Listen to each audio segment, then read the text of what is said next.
Conservatism and cultural diversity in the 1920s. AT, how you doing, man? All right. Glad to see you. Glad to see you. All right. Start out by talking today about red fear.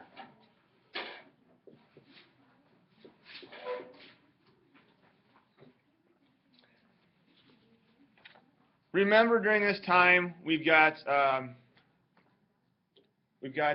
ideas coming about from places like Russia, where there's some radicals. People see what's going on, or they're considered radical in America, but they go against the capitalist traditions. All right, and so there becomes this sense of pro-business and anti-union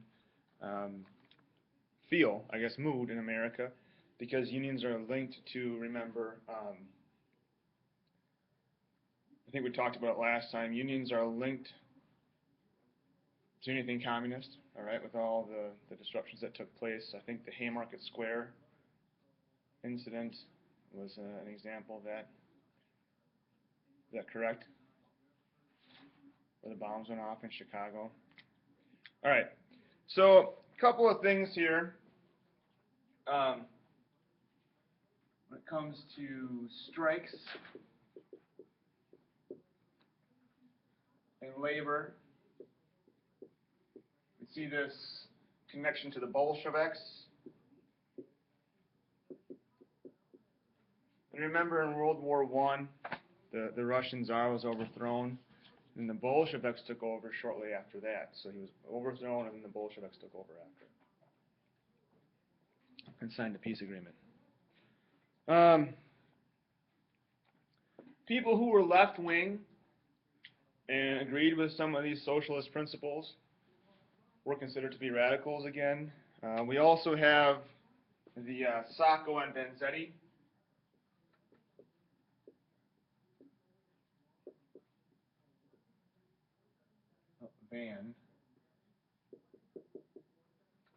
Sacco and Vanzetti. These guys are in Massachusetts. We talked about them yesterday, right? Am I having a deja vu here? Was I dreaming about the study session, or did we have that conversation? We talked about them. They were from Massachusetts. They were anarchists. They were Italian. They were atheists. They were draft dodgers. They were basically everything that people saw as being un-American, wrapped into one. They were convicted of a murder that, to this day, people still feel that, some people feel that they did not commit. Other people say, well, yes, they were all those things. They were considered un-American. At the end of the day, they still murdered a person. So they had what was coming towards them. We also have Palmer, Attorney General, AG here.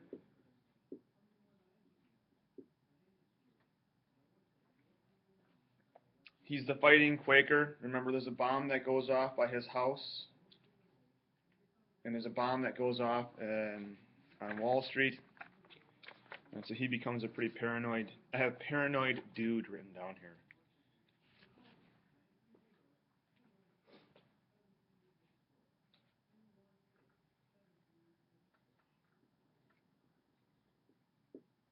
I don't think this is in your fast track to 5. I don't remember reading it when I reviewed everything for class today. But the Buford is the it's this ship, okay? And I think your textbook talked about it. It's the Soviet Ark, kind of like Noah's Ark, only the Soviet Ark.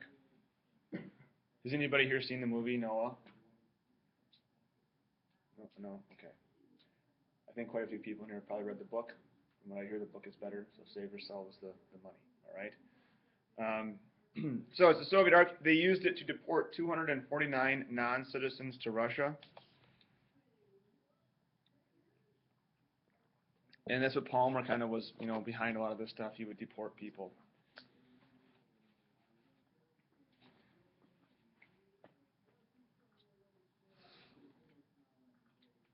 Also during this time, we're dealing with some race and immigration issues.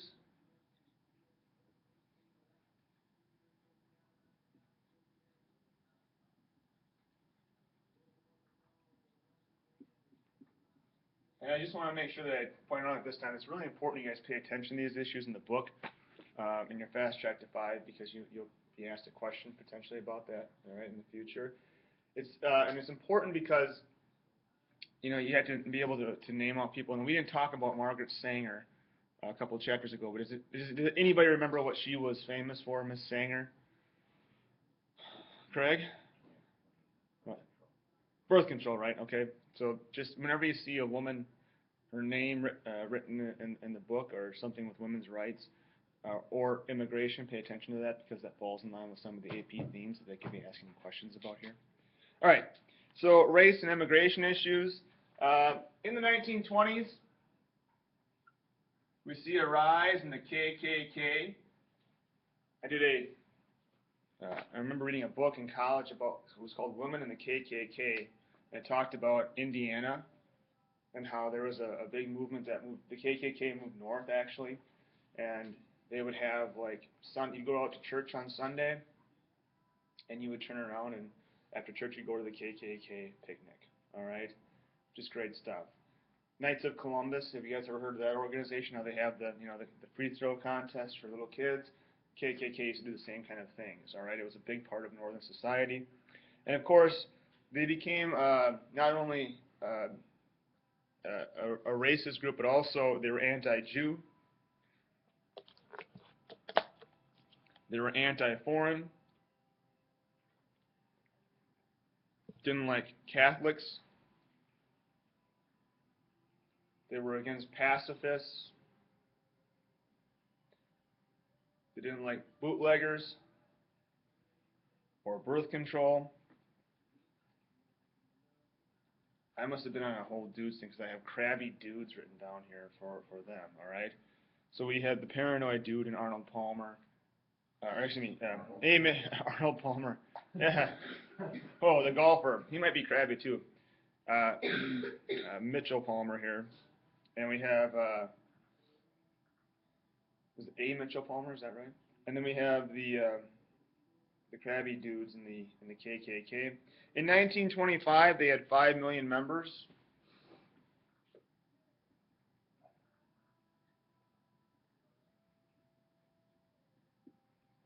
And they marched on Washington. And they died due to corruption of their leaders.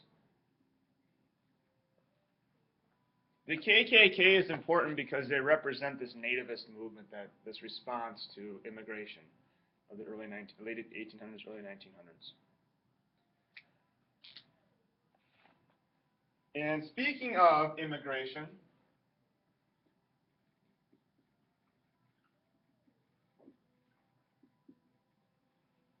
we see a rise of new immigration during this time, the bad ones, the Eastern Europeans, all right, not the Northern white Anglo-Europeans, but the Eastern Europeans.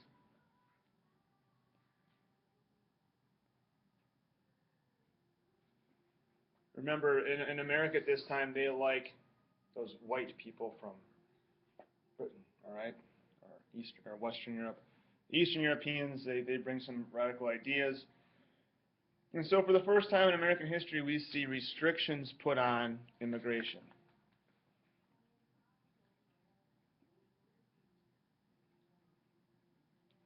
And those restrictions include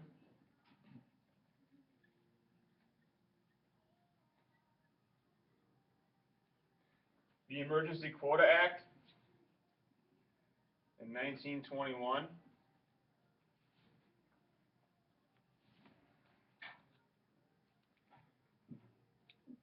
And we see that the number of immigrants that they're going to allow in is going to be based on 3% of the group's, the nationalities population as of 1910.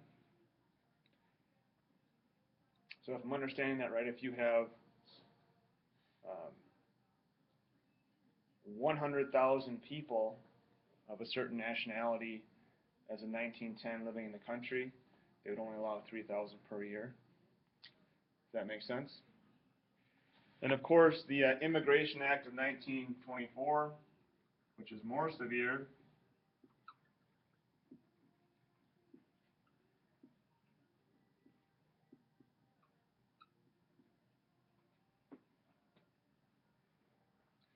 What does this do? How is this one different?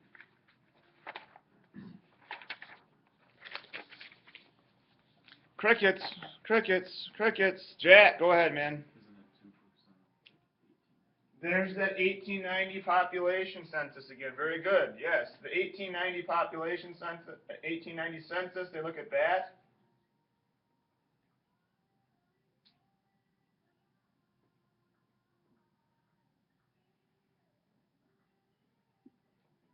$2% of the population based off the 1890 census. Remember the 1890 census, the most famous of the censuses, right? The West is no longer a frontier. We see that it comes back and it's used in the Immigration Act of 1924. And why is that important?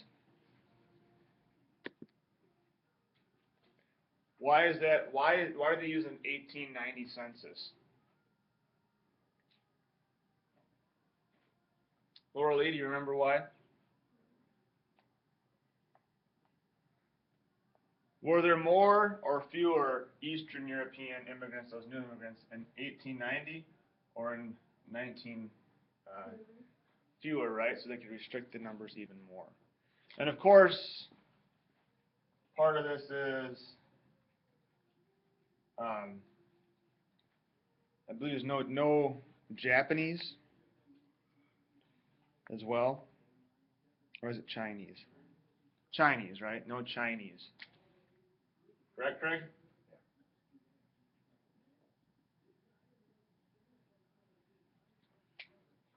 We'll take 2% of the Eastern immigrations, but we don't want the Chinese. All right. Interesting, huh? What do you think about that, AT? Is that fair? Does that make you proud to be an American? Yeah. Things have changed, right? Presentism, Mr. Russ, presentism. We have to be careful here. All right, let's talk about social lives here and what was going on during this chapter.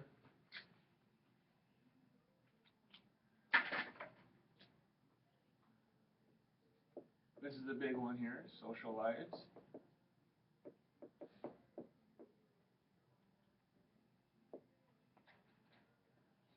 First thing I want to bring up here is Prohibition.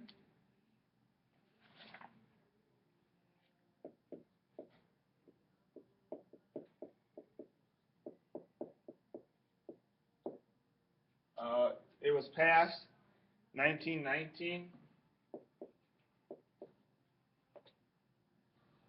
What was that amendment that passed it? The 18th Amendment. And what act enforced? What act gave Congress or the President the ability to enforce this amendment? Nope. It's a different one. It's the Volstead Act. V-O-L-S-T-E-A-D.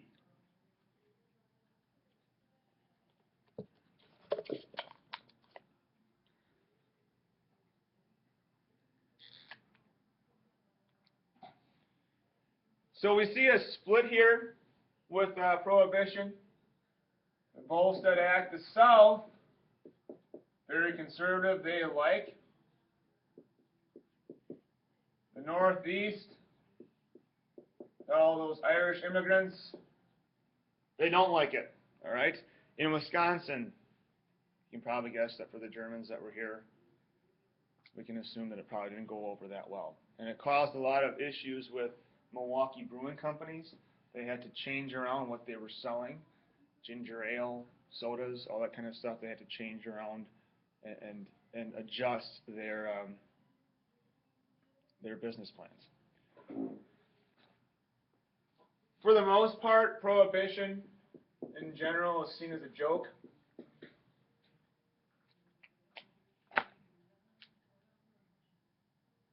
You can't legislate personal lives.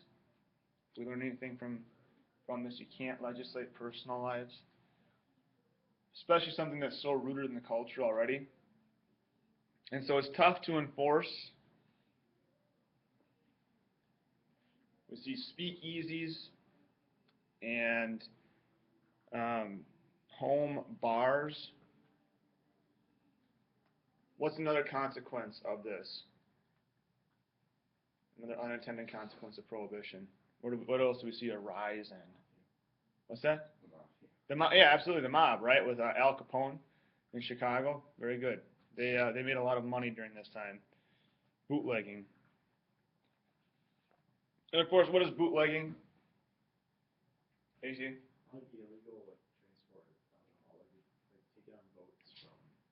Yeah, or just maybe just in your cars.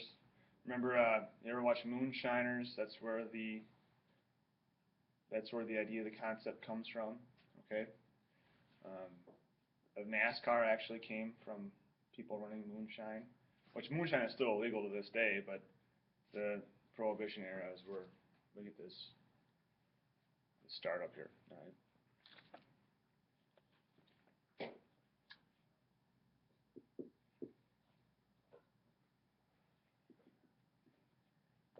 The 1920s was also, from a social aspect, a time of consumerism.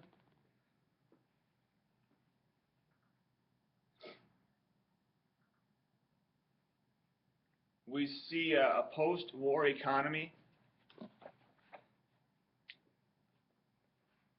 We also have, along with this, we see the Mellon Plan, M-E-L-L-O-N, the Mellon Tax Plan. There's two major economic trains of thought you have to be aware of. One is the Mellon Plan, and the other one is, I think it's Andrew Mellon, and the other one is John Maynard Keynes, or Keynes, it's Keynesian economics. The Mellon Plan is based on the idea that if we cut taxes to the wealthy, we'll have a trickle-down effect, which is still a major economic player in today's society. Keynesian economics is based off the concept of the government spending going into debt to kind of help stimulate the economy from below.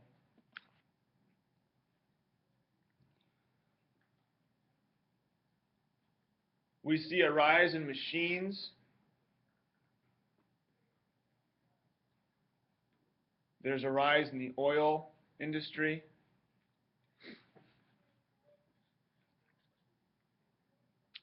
The assembly line. Electricity.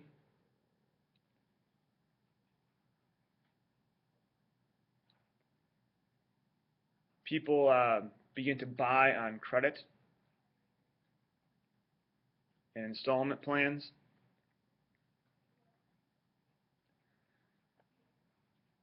And of course, one of the big things that leads to this rise, as we see, as we saw in the 1990s, whenever there's a big technological advance, in the 1990s the internet took off. When there's a big technological advance in the 1920s, it really helped to stimulate the economy as well. And of course, when we think about the biggest difference here in the 1920s, we think of the automobile, the car.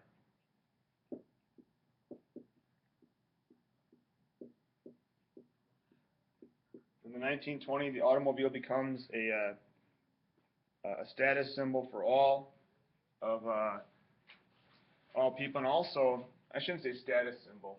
Let me rephrase that. It's just a symbol for the consumerism.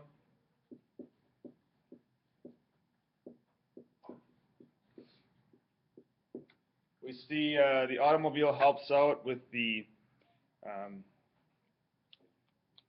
not only the auto industry, but all the other industries that are around it, such as the rubber industry, the glass industry. By 1930, there are 20 million people who have 20 million cars on the road, I should say, 1930.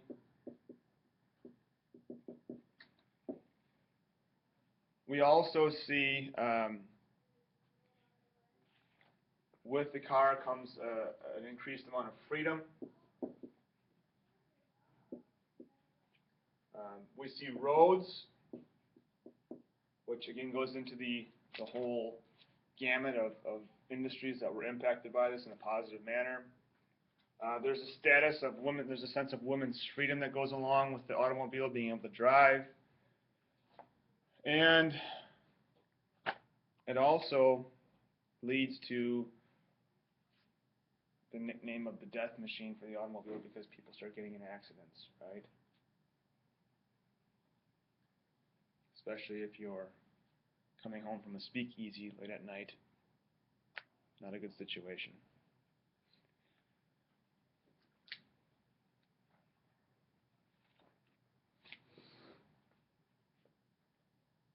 Another aspect here of the Roaring '20s is entertainment.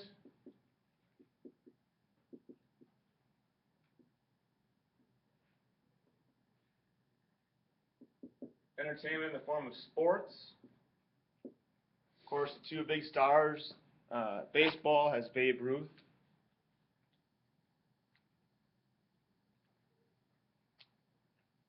Boxing, who's the champ?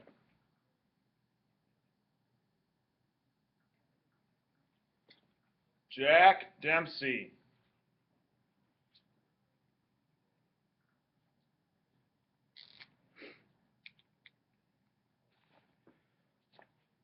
We also see airplanes.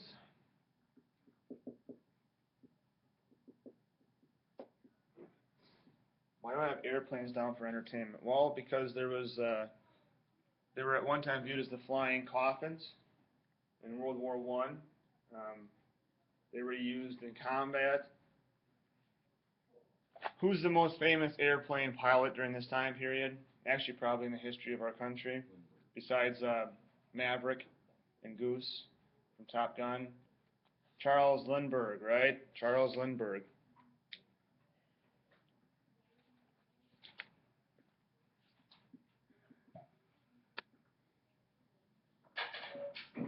Lucky Lindy flies from New York to Paris. $25,000 he receives for winning the challenge. And he comes home with the spirit of St. Louis. And he is on this whirlwind tour of just, yes. Did he fly back? I don't know. I don't think he flew back. I think so what was it, like 36 hours or something ridiculous? It was over 24 hours he was flying for. I think he went and shipped back. Oh yeah, check that out. Yeah, I'm pretty sure he went and shipped back. I don't think he wanted to press his luck. Right? Made it this far. That would really suck.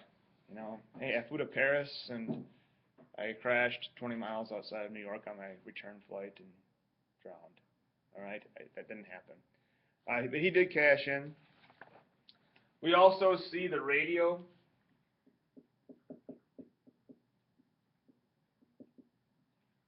Becoming big.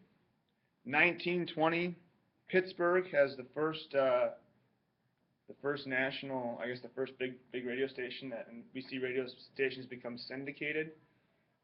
And what it means to be syndicated is it means essentially that you are broadcasting not only locally, but you're sending out a transmission signal to other locations, and they're able to play the same thing that you're playing.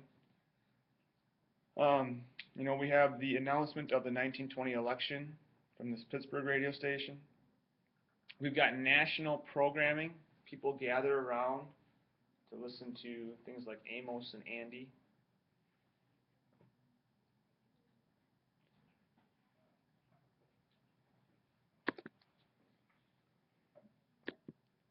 And so it links the culture together. All right, we see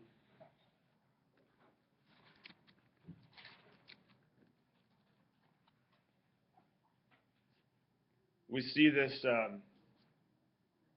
that people are connected. They have a common entertainment ritual. And the people in Wisconsin are listening to the same thing as the people in Kentucky, as the people in Florida, et cetera, et cetera. We also have Hollywood movies.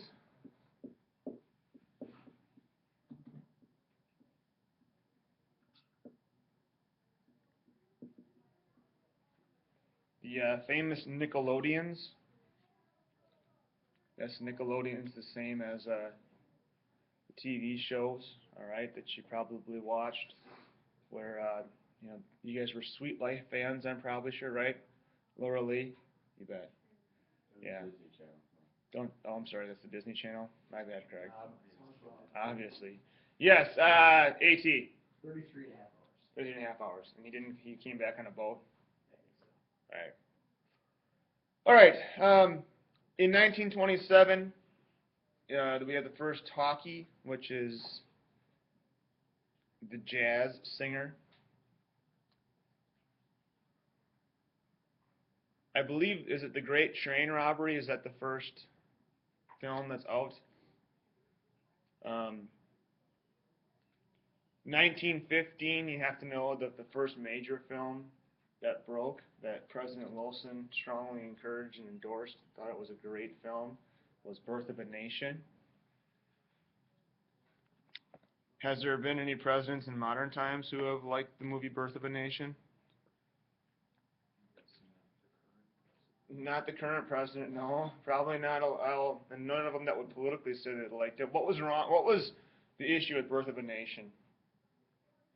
AT. Wasn't it like really racist? Yeah, it was basically, it's based on the KKK coming in and saving the day and saving those precious resources known as white women from those freed black slaves in the South who were, of course, there's some rape indications there. It's, yeah. And so we see where these actors and actresses, they have like $100,000 salaries. It's there's an Americanization there of pop culture for the first time, and just a really big advancement again. And everybody pays attention to it, so it's a national thing. It's not just a regional thing. All right, we have a battle of the morals here.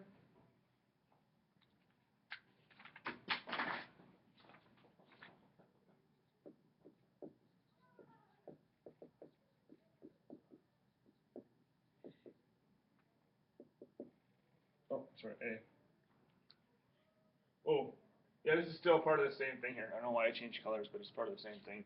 Battle of the morals change. We have a move to cities during this time, and so we see an increase in feminism. Remember, I just got done talking earlier today about Margaret Sanger and birth control.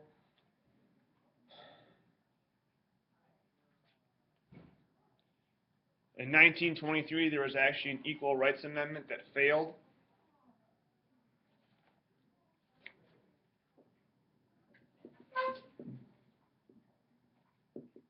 There is a change in religion, a modernism that's attached to religion. God is kind of seen as a nice guy. He's not the it's not the hellfire and brimstone that was embraced in the past.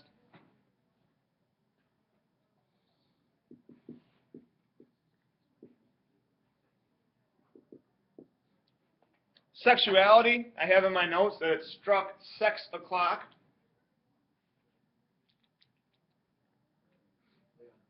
Yeah, play on words, yeah. Instead of six, he said sex.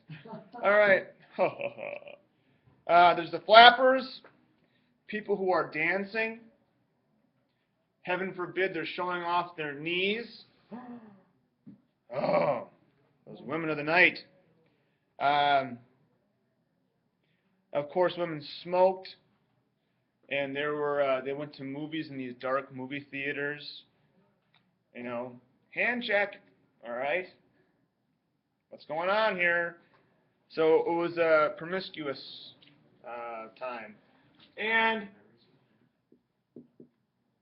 the Scopes monkey trial also took place. Of course, the guy in Tennessee, we have, he ends up with a $100 fine, the teacher who was teaching evolution.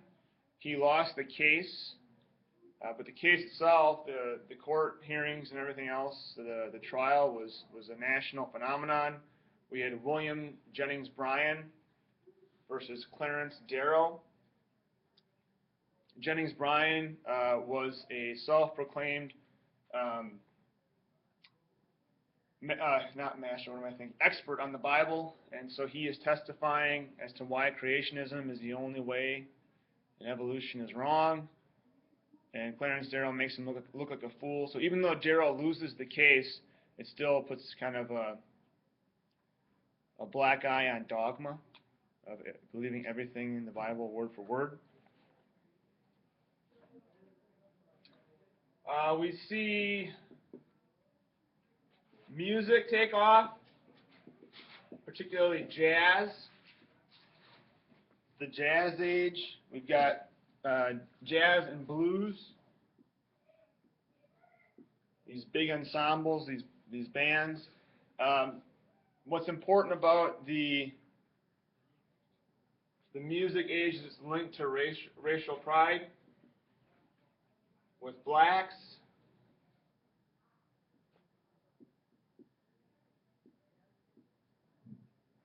Harlem Renaissance, of course, is going on during this time.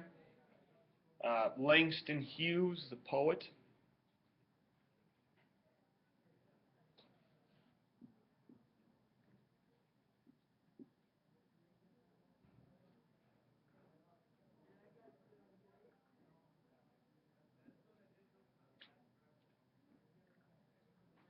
Can't mention racial issues during this time without talking about Marcus Garvey and the United Negro Improvement Association.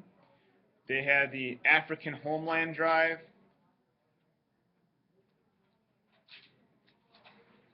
To support black communities to separate altogether.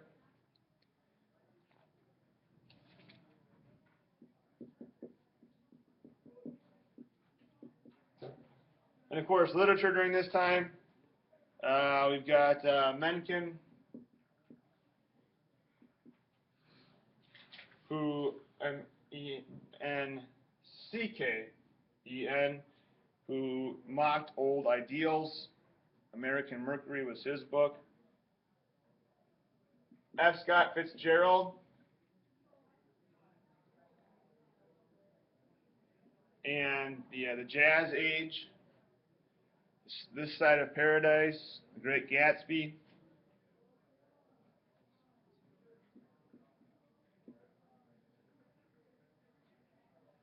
Did you guys talk about these authors in Mrs. Monk's class? Ernest Hemingway. Anti-war propaganda with Hemingway. He ends up shooting himself in the head with a shotgun. Big-time hunter. Farewell to Arms. He was the World War I vet that ended up writing books. I think he expatriated. Some of these people expatriated too, meaning they left the country. And then, of course, there's poetry.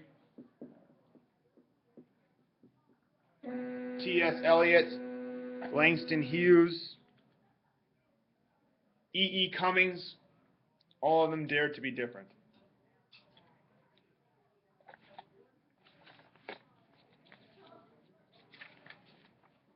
Fantastic work today, folks. All right. We'll talk about where we're at the end of the day today and move on from there. Nice job. That's it. That's all the notes that we need for